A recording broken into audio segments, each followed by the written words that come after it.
Hello and welcome to Bringing Death to Life, sharing your story. I'm Nancy Nuts, an end-of-life doula and burial shroud maker. And I love these conversations because they offer up an opportunity to share and hear real-life experiences of caring for someone through a serious illness and at the end of life. And there's so much to learn from the experiences of each and every one of you. Bringing this subject out in the open like this can help others on the same journey feel less alone. Every story is different. Every journey through palliative care, terminal illness and dying is unique. But there will also be many elements that people can relate to. So why not join me on this journey, listening to other people's stories, perhaps garnering some wisdom along the way. I hope you enjoy these conversations as much as I do. Thank you.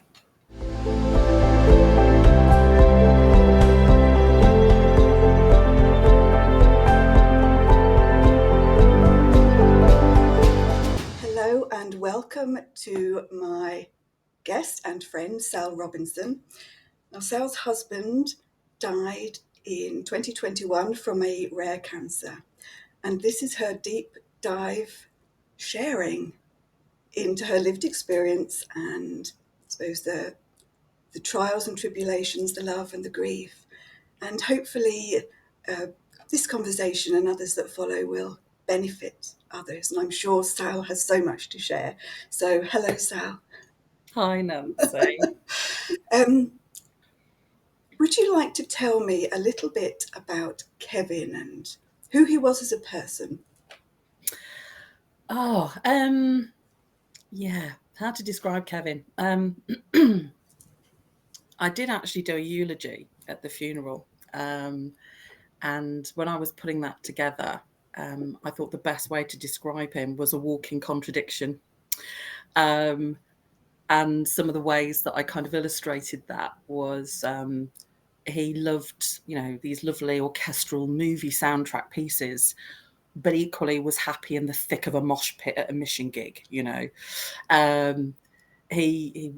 loved pre-Raphaelite art, but at the same time he loved a good spreadsheet with some color coding and conditional formatting. He was a real mixture of things and had such a diverse range of interests, and you couldn't really pigeonhole him. And I think that was one of the things I always, because we were friends before we started dating, and I think that was one of the things that we had in common. We liked a breadth of different things, and I think he was such a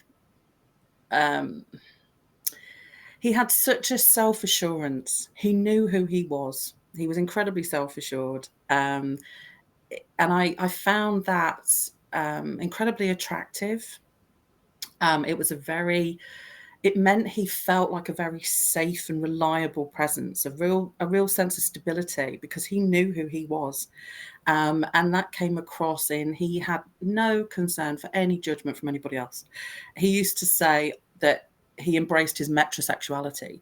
Some of his best impressions were people like Julian Clary and Eddie Izzard, and he loved wearing 21st century kilts, and which came in denim and tweed, and he would wear them to work sometimes. If it was a working day, was Burns night, he would wear a kilt to work, and people would stop and look, because you don't often see a man in England walking around in a kilt, and they're not your traditional kilt. And he didn't care. He didn't care if people looked and thought, what's that about? He knew who he was. It was part of his love. And I think to be around that sense of somebody who just was incredibly authentic and genuine and had that sense of inner stability, it kind of radiated out. I know I felt very secure in his presence, and he was incredibly funny. That was kind of how we first became friends, over our joint sense of humor. He was smart, he was creative, he was the best gift buyer ever. Just amazing. He would find things that you didn't even know anybody had ever made, never mind where to source them from. And he always used to say that he thought, he never did one of those DNA things, but he used to say that he thought he was a bit of a Viking at heart. And yeah, he definitely had a Viking spirit, without a doubt. Yeah, from what I remember of Kevin, definitely that Yeah. Viking spirit. Yeah. So, how did Kevin's diagnosis unfold? It was, yeah, a very strange series of events. He got rushed into hospital with suspected appendicitis, possibly sepsis, and went into hospital via ambulance with the expectation he would have an appendectomy through keyhole surgery. And within about 36 hours, um, it seemed that he'd not had an appendectomy. So there was a real air of mystery about what was going on.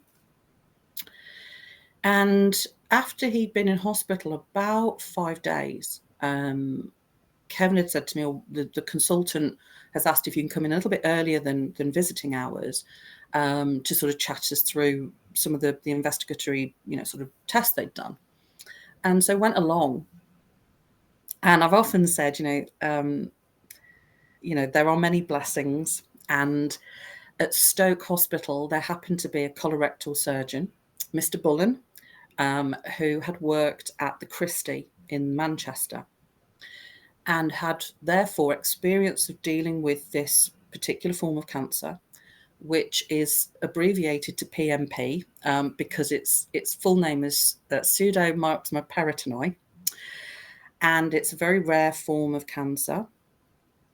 And because he'd spent some time at the Christie, which is one of only 2 hospitals in the country that have any experience and any knowledge of how to deal with this condition, he identified within those first few days that this is what Kevin had.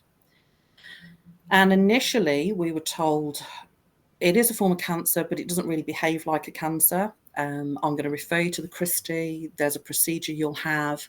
It's not exactly a cure, but it kind of is a cure. So came away from that visit feeling like, oh, okay, this is big news, but there's optimism here. Mm. And so he got then, he'd ended up having quite a major open stomach procedure. And we were told, we've got all the referrals in place to the Christie, and you just need to kind of recuperate for a bit. And so that's what we did. And that was in the January of 2017. And we then saw Mr. Bullen again, and it was the day before Good Friday, kind of etched in my memory. And it's a very strange thing because I couldn't remember the precise words by the end of that day, and I've never been able to remember them since.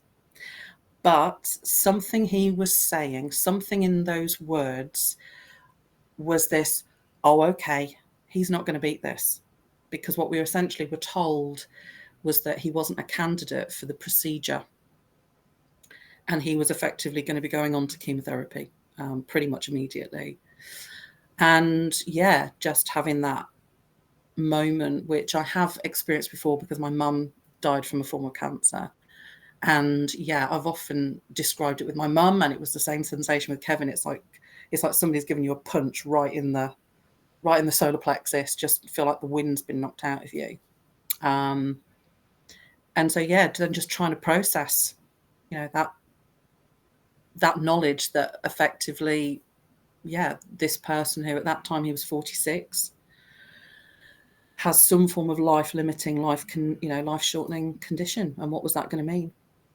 So you talking about not remember the exact words. Mm. Do you Mm. think, people often talk about when they're in that doctor's office and they're Mm. receiving that big news, that they're physically there, but when the words start coming, the huge news starts coming, that there's a zoning out. So you might be Yeah. listening to it, but you're not hearing it. There's this Yeah. pause in time. Yeah.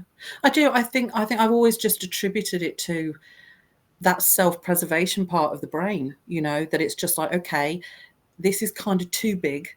So I'm, like you say, I'm hearing it, but I can't retain this, Yeah, and I'm process. sure it's there, but it's in some deep recess that isn't accessible. And I do think it's a safety mechanism, I think, to try and find some way of working through it without maybe having to take on the full gravity in a way, which I know sounds like a real contradiction, but Mm, as we know with these types of things, it is a contradiction. There's a lot of contradictions, there's a absolutely. lot of complexity, and I think it is an element of, well, I know it, I've heard it, I'm feeling all the fear and the anxiety that's around this, but actually it's almost like a bit of a, you don't need to know all the details right now. Your heart and your gut is kicking in, so Mm, that's where all the energy goes, I think, in a way. yeah. So do you think at that point, well, obviously, it was huge news. Do you think the enormity of it hit you at that point? Definitely, Yeah. definitely. And And I remember very vividly, I remember us walking out of Stoke Hospital and walking down the corridors to get back out and aim to the car. And I will get choked up in this, it's inevitable. Um, and I remember Kevin, because I'd been in tears. I remember just sitting in this little side room where we were sitting with a nurse who said, we're going to refer you to this oncology team at Stafford. And I kind of looked at her and I just remember saying something like, something, where's the effect of, if, and I remember looking at Kevin and saying, I don't know if you want to be here while I ask this. And he was like, just ask, just ask. And I kind of said, are we looking at palliative chemo here? And she started crying with me. And I was like, oh, okay, okay. But Kevin hadn't really said anything. And I remember them walking out of the corridor. And I remember the tears are just falling. And Kevin said, you know me, I'm a Viking. The day we die is predetermined at the point we're born. And I just remember looking at him going, oh, I can't cope with that right now. Could not cope with that. But that was his initial kind of, again, way of processing the magnitude of being given that very tangible, even though we all know it in the back of our mind that life is finite, to be told it's more finite and it's more imminent than you'd envisaged before you walked into this room however many minutes ago. yeah, that's right. That impending death is closer than you could Yeah, ever have yeah, imagined. yeah. Um, so, do you think, with Kevin's sort of Viking heart um, always being present, do you think that he was very matter of fact about it all? Did he talk about um, how he felt about not just the news, but what might, um, how it might unfold for him? It's funny, he never really spoke about his feelings. He never, in the sense of, he never spoke about any concern or fear of his mortality, or what was interesting is I knew, after that weekend, that Easter weekend was obviously very, I just remember us being very silent. I think we were just in an element of like shock and processing. But I know on the times that, especially in those first few weeks where he wasn't sleeping very well, he did say to me, I didn't really get a lot of sleep last night. And I was like, oh, you're okay. And he went, well, he said, I'm worried about you. How are you going to be? Financially, are you going to be okay? Are you going to be able to cope? Not as in cope with life in general. I think because he never met my parents because they passed away when I was in my early 20s.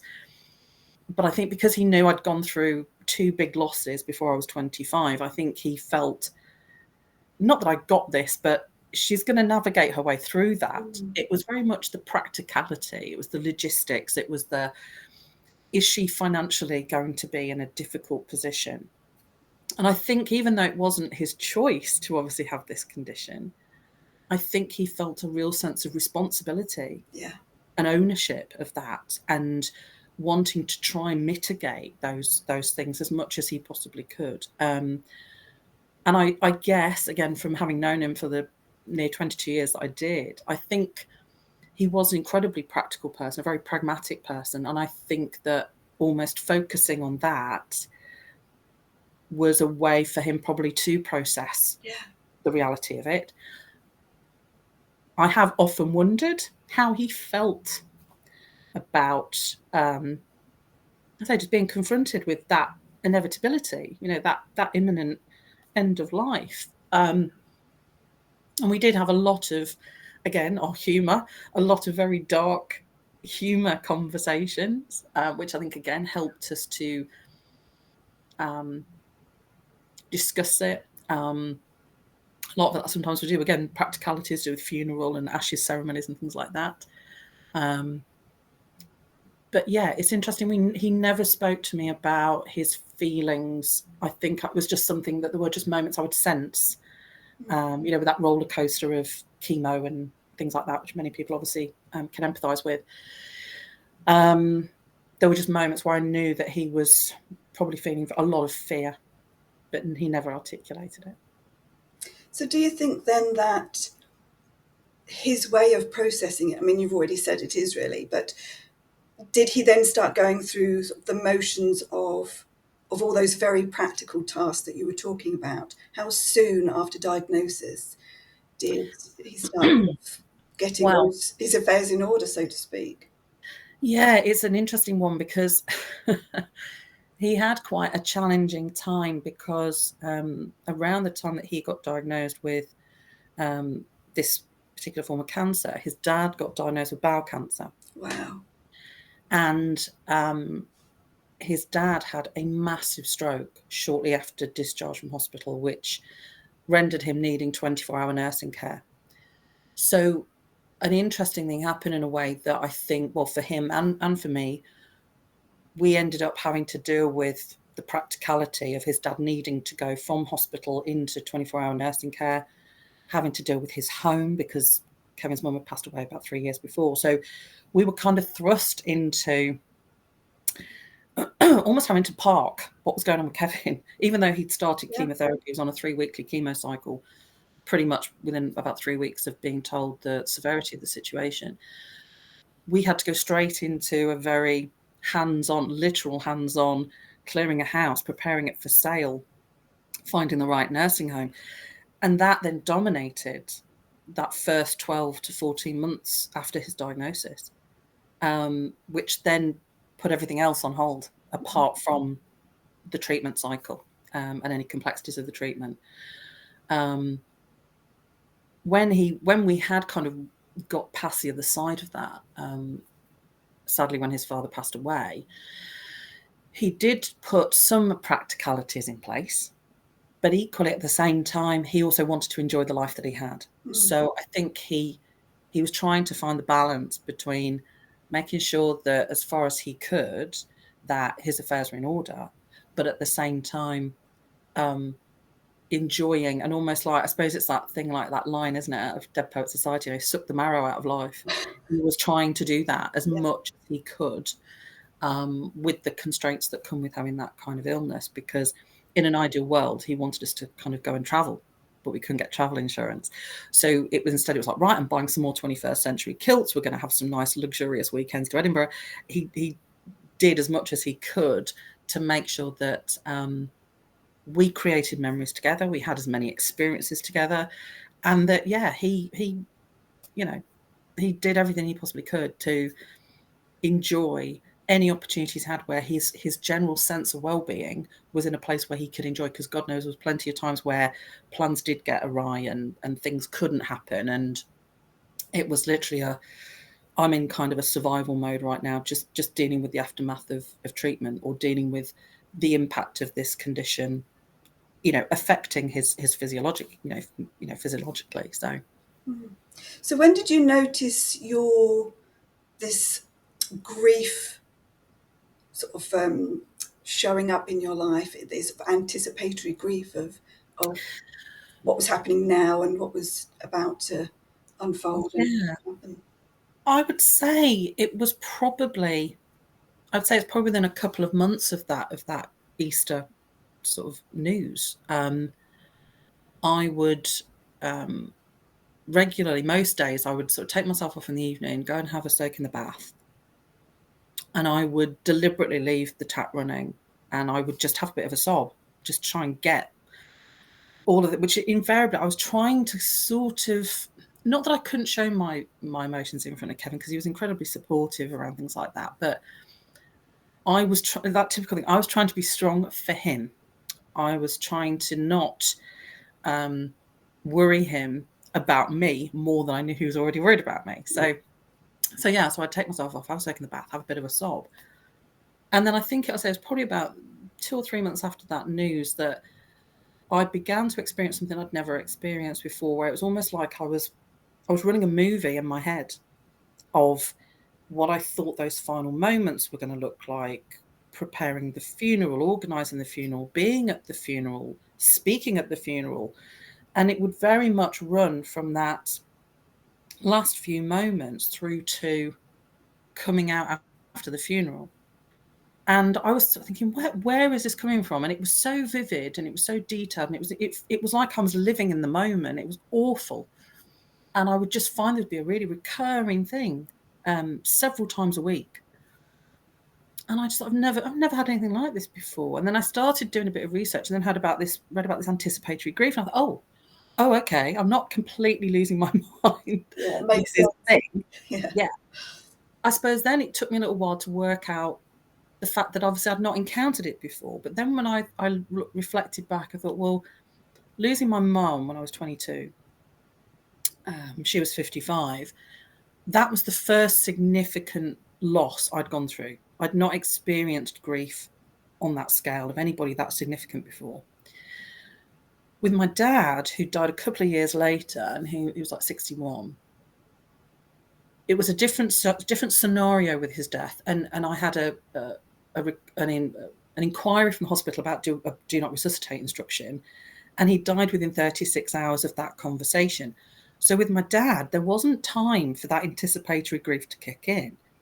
Obviously with Kevin, I had, when we had the conversation with the oncologist, we'd asked, what lifespan are we looking at here, just as a rough idea, because of our age group and things like that.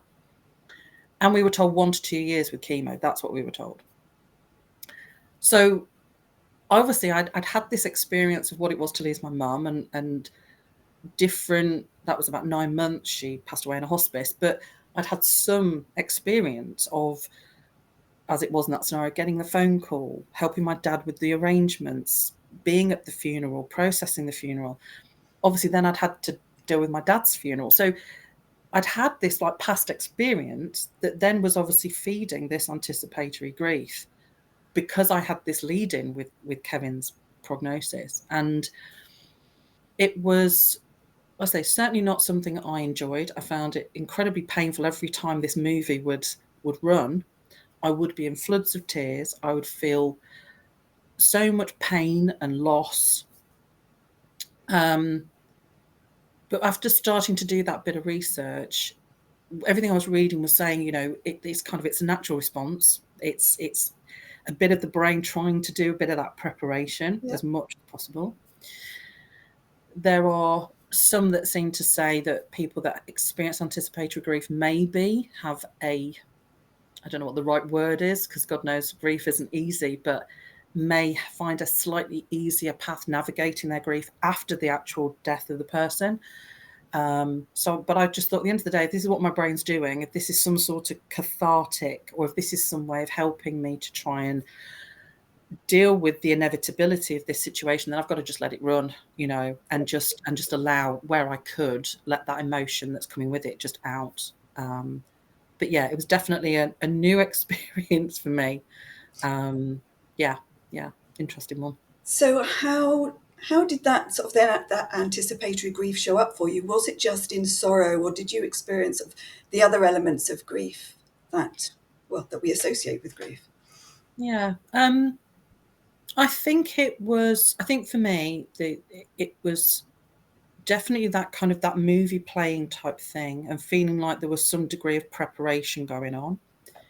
The other aspect for me was fear, so much fear, and which became an increasing thing as Kevin was moving through, because there was about 3 or 4 chemo combinations. So as he would kind of move on to a different one, because one seemed to have stalled, and you get another meeting and the CT scan isn't looking great, so you're on this real roller coaster of, oh, this is looking good, or actually, or he's feeling really good, actually you're not looking great. And I think as time kind of went on, and you go through more of those those roller coaster moments, and you know that you're running out of options. You know, you're very conscious that these things to try and help keep this thing at bay and to try and help give him as much quality of life for as long as possible, that's kind of becoming a narrowing funnel in a way of options. I just became more aware of this presence, this constant presence of fear, this sensation in the pit of my stomach, pretty much 24/7. And there'd be days it got to a point because, you know, with chemo, often there's steroids involved. And so it got to a point where regularly Kevin would sleep downstairs because his sleep pattern would be all over the place. He could watch TV or help pass the time. And we have dogs, and I would wake up, and if I hadn't heard him moving, if I hadn't heard him speak to the dogs, if I hadn't heard him let the dogs out, I just became so acutely aware of kind of coming down the stairs with a trepidation of what am I going to find? What am I going to find? So yeah, definitely fear, and obviously all the anxiety that goes with that. Because again, it's this, there's an element of, you know, your brain trying to be your friend, trying to help you, trying to prepare you, trying to help support you as best you can through this thing that you're not really sure how it's going to play out. But yeah, all of those sensations that come with that and not really wanting them because they feel so unpleasant. Yeah, that was just fear, a lot of fear. Yeah, and I imagine as well that because when you initially spoke about his of Kevin's prognosis of the 1 to 2 years, and then that 1 to 2 years, obviously you're fitting in a lot, and there's perhaps a really heightened sense of that impending event and the anticipatory grief, and then that 2 years, you know, drifts by, and you're into the third year. How did that feel? Did you know? Obviously, simply just with Kevin's personality, he was making the most of every day he felt well enough to make the most of. Did he manage to keep up the momentum of that through his illness? He generally did. I mean, I think I've often sort of said, I said it, you know, myself and many of our friends used to say to Kevin as part of our kind of sense of humor, it was like, you're going to outlive all of us. This thing of, you know, because when he got into like year 3, it's like, yeah, you know what? We don't believe it anymore, mate. Give us another one, you know, because he had such a dogged determination. And he did. I think it was testament to him that he wasn't going to go down without a fight. You know, I think whilst he did have moments, definitely. I mean, how can you not? Well, I'm sure he was scared and worried and fearful, but he wanted to live. There was a real, I say, just a sheer bloody mindedness, to be perfectly honest. And so this kind of battling, you know, it's funny actually. I saw something on Facebook just the other day. Michael Sheen reading that Dylan Thomas, you know, about, you know, don't go quietly, you know, and that was Kevin. He was not going to go quietly. It's like, I'm going to give this thing, you know, a hell of a fight. And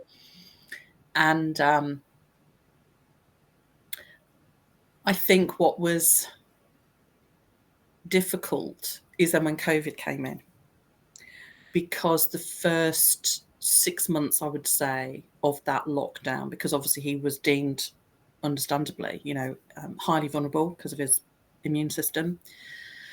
So we were effectively shielding. The only time he left the house was for the blood tests, the chemo, CT scan. That was it. I shielded with him because it's like, well, there's no point me going out and potentially bringing this thing in. And for the first 6 months of those COVID lockdowns, he was actually still in a fairly good, you know, yes, the ebb and flow.